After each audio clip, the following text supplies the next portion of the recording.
The anime opens with Seto, our protagonist, standing beside Akane, a girl he vehemently dislikes. Akane, clutching a tie menacingly, issues a chilling ultimatum: if anyone in our class finds out about our marriage, I'll erase you from existence. Seto, internally reeling, reflects on the bizarre turn of events. He's married to the most insufferable girl in school. The narrative then shifts to 4 days prior, where Akane berates Seto for his lackluster contribution to the class journal. He merely wrote, "No comment," fulfilling his quota without a care. Akane, however, considers the journal a serious matter. Their argument escalates, drawing the attention of Himari, Akane's friend. Himari, observing the constant friction, can't help but wonder aloud, why do you two always bicker?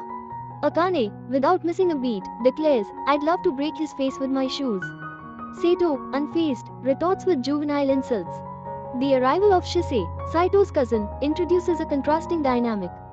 Shise, aware of Saito's popularity with the girls, offers him solace. Meanwhile, Akane, fueled by a misplaced sense of competition, accuses Shise of harboring romantic feelings for Seto. "I'd never like him, even if it were the world's last wish," she vehemently declares. Seto, mirroring her sentiment, echoes her disdain. Later, Seto receives an unexpected call from his grandfather, a powerful businessman. His grandfather insists on a date, which Seto initially dismisses, citing his book schedule. His grandfather, however, wields a powerful incentive: the inheritance of his thriving company, the Hojo Group. Seto, initially resistant, finds himself outnumbered and coerced into accompanying his grandfather. He is escorted to a luxurious restaurant, only to find Akane already present. Akane, furious at the unexpected encounter, reveals she is having lunch with her grandmother. Seto, explaining his presence at his grandfather's behest, finds their initial animosity reignited. Their bickering catches the attention of their grandparents. Amused by their fiery exchange, the elders suggest they sit together. The lunch unfolds with awkward silences punctuated by their petty arguments. The grandparents, instead of discouraging the conflict, seem to relish it. Saito's grandfather proposes a toast, while Akane, finding the proximity unbearable, sips her juice. Suddenly, the grandparents drop a bombshell: they want Seto and Akane to get married. Seto and Akane, stunned by this unexpected announcement, initially believe their grandparents are speaking in riddles. However, the grandparents elaborate, recounting their own whirlwind romance and the regret of unfulfilled dreams. Saito's grandfather shares the poignant story of his late wife, while Akane's grandmother, with a mischievous glint in her eye, reveals a more colorful version of her own past. The grandparents, adamant about fulfilling their own unfulfilled desires, insist on this arranged marriage. Akane vehemently objects, arguing that marriage should be based on love and mutual respect. Seto, despite his initial shock, supports her stance. Undeterred, the grandparents resort to more persuasive tactics. Saito's grandfather threatens to disinherit him and leave his company to a stray dog, while Akane's grandmother whispers a chilling warning into her ear. Facing an impossible ultimatum, Akane and Seto reluctantly agree to the marriage, albeit with a heavy dose of resentment and a shared desire to make each other's lives miserable. The following days are filled with anxiety and apprehension. Akane, confiding in Himari, reveals her predicament, omitting the details of the forced marriage. Himari, oblivious to the true gravity of the situation, offers her own unconventional advice, suggesting that marriage could actually be beneficial, allowing Akane to share expenses and potentially have numerous children. Seto, meanwhile, grapples with the implications of his grandfather's demands.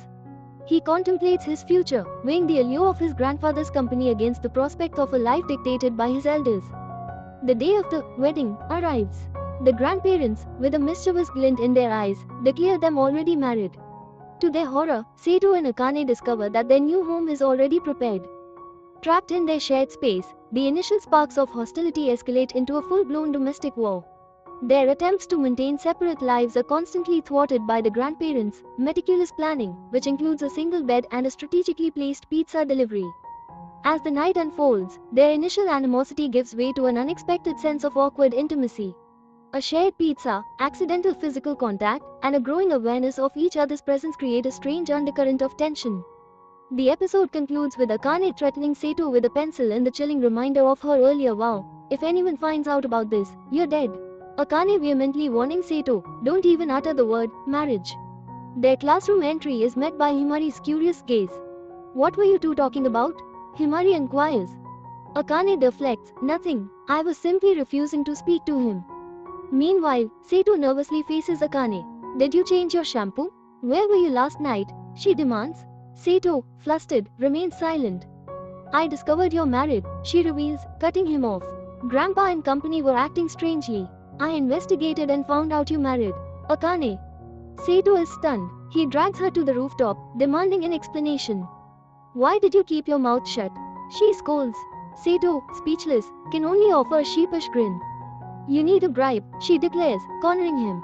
Your life is in my hands. Back in the classroom, their tense exchange continues. The whole class thinks you are a real couple, like a married duo. Himari exclaims. Akane is mortified. Sato, however, finds himself pondering the implications. The scene shifts to their home. Akane stares in disbelief at the overflowing fridge, filled with vegetable juice. It's full of nutrients, Sato boasts. It's good for you. Akane remains unconvinced. Sato then unveils a cupboard overflowing with instant noodles. But what about protein? Akane cries. Sato mixes a protein shake with the vegetable juice, creating a concoction that looks more like toxic waste. Akane's stomach churns. Determined to prove a point, Akane declares, I'll show you real cooking. You just sit there. As she cooks, Akane secretly adds a special ingredient, a pinch of her grandmother's legendary hot pepper. Sato, filled with trepidation, cautiously tastes the dish. To his surprise, it's surprisingly palatable. Memories of his parents' absence and his grandfather's meager meals flood his mind. This is normal food, he says, his voice thick with emotion. It means a lot to me. Akane, touched by his sincerity, awkwardly withdraws the plate. You don't have to eat it, she mumbles. But Sato insists, finishing every last bite. The next morning, Akane picks up Sato, who, mistaking her for a saint, pulls her close. Akane recoils in shock. Wash the dishes, she demands, remembering his cooking the previous night. Leave them for later, Sato replies, infuriating her.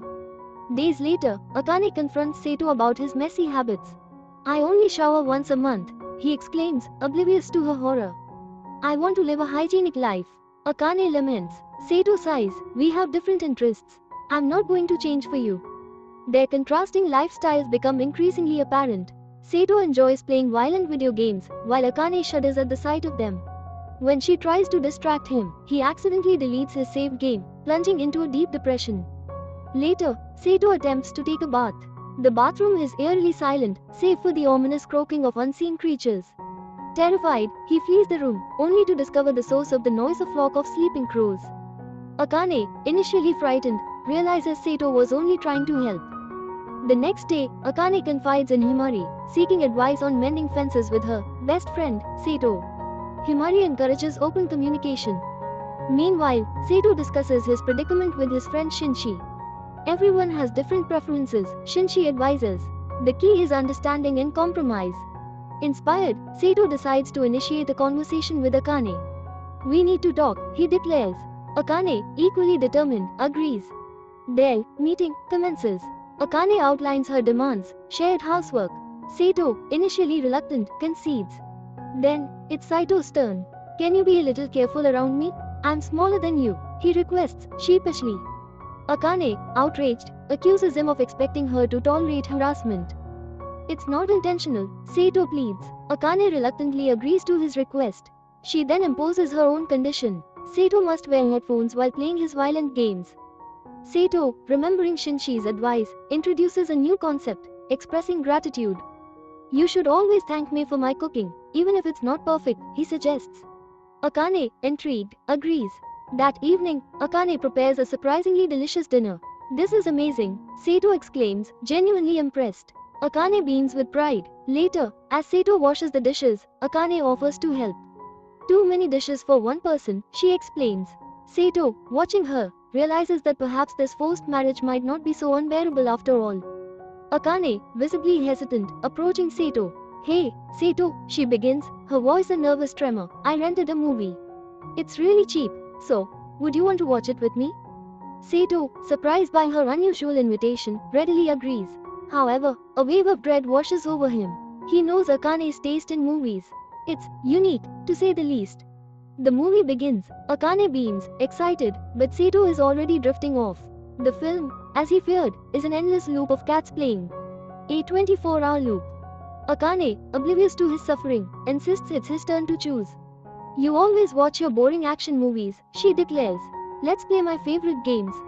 Seto warns her, you might get addicted. Don't worry, she dismisses him. 30 minutes later, Seto is staring in disbelief at the screen. Akane is dominating him mercilessly in a video game he's never even heard of. Yet, a strange sense of contentment washes over him. He's spending time with Akane, something he never thought possible. Later, as they both lie down, exhausted, Akane whispers, "Thanks, Seto. This was fun." Seto, surprised, replies, "We should play your games again sometime. And I'll pick the movie next time." Akane smiles. "Actually," she says, a mischievous glint in her eyes, "since we're, well, married, we should call each other by our first names." Seto hesitates, then nods. "Okay, Akane, Seto," she echoes, a blush creeping up her neck. An awkward silence hangs in the air. They've never addressed each other so formally. The next day at school, Akane hands Seto his dropped eraser. Himari, their classmate, approaches. "Another argument?" she asks, raising an eyebrow. Akane's usual fiery temper was noticeably absent. No, Akane stammers, "Nothing like that." Himari looks skeptical. "You're acting different. Usually, you'd be calling him names by now." Akane panics. We're trying to be civil," she blurts out. "Civil?" Himari's eyes widen. "Does this mean you two are actually friends?" Akane freezes. "Friends? No way, we're just tolerating each other." But the word Seto slips out.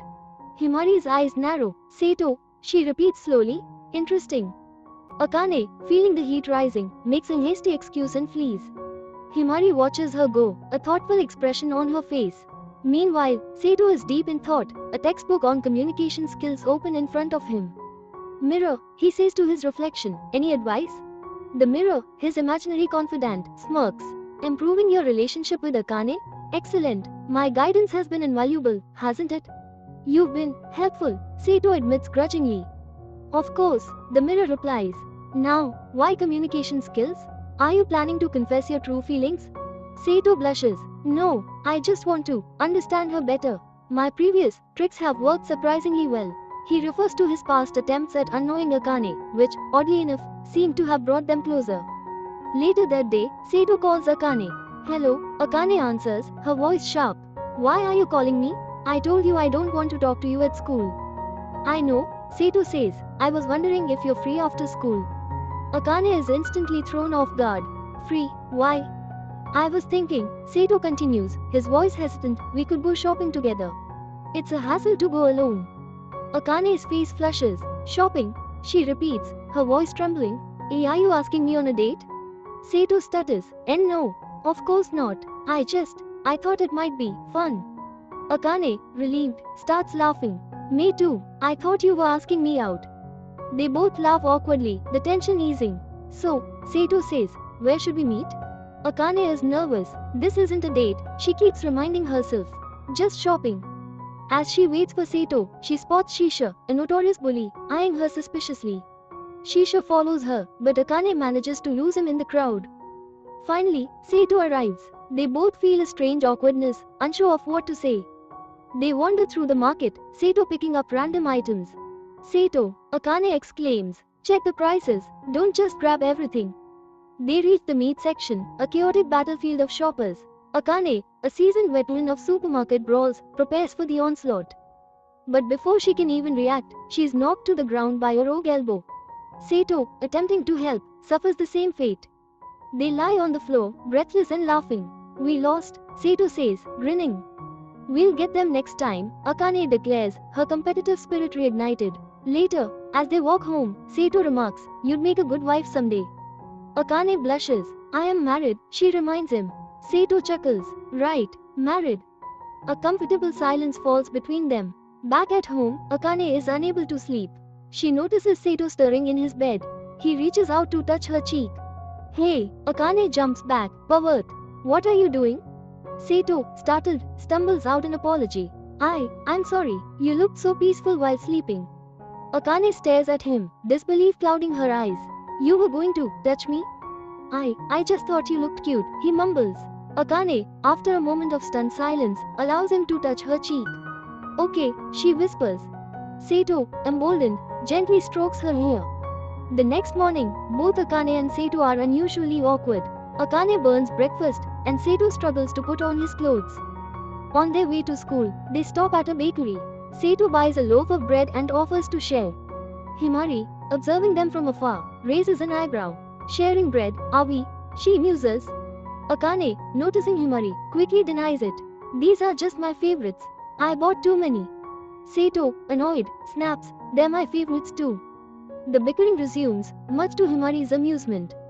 Later that night, Akane is studying diligently. Seto, surprised to see her so focused, comments, "You are actually studying?" Akane scoffs, "Of course I am. Our exams are coming up. And you don't study at all and still get perfect scores." "I don't need to," Seto replies nonchalantly. "I remember everything from class." Akane throws a book at him. "Show off." Seto, chuckling, prepares a strawberry sandwich for Akane, his own small act of rebellion. However, Akane is running a fever. Seto, concerned, Akane sternly reminded Seto that as his wife, he should avoid fraternizing with other girls. Now, let's pick up where we left off. The morning after, Akane surprises Seto with a cooked breakfast. "How is it?" she asks eagerly. Seto, taking a bite, comments, "This is quite an upgrade from your usual breakfast." Akane, momentarily basking in the praise, quickly forgets her triumphant expression. Seto, sensing her shift in mood, gently probes, "You mentioned I shouldn't get involved with other girls. What exactly did you mean?" Akane, flustered, stutters, "What do you think I meant?" Seto, sensing her discomfort, remains silent.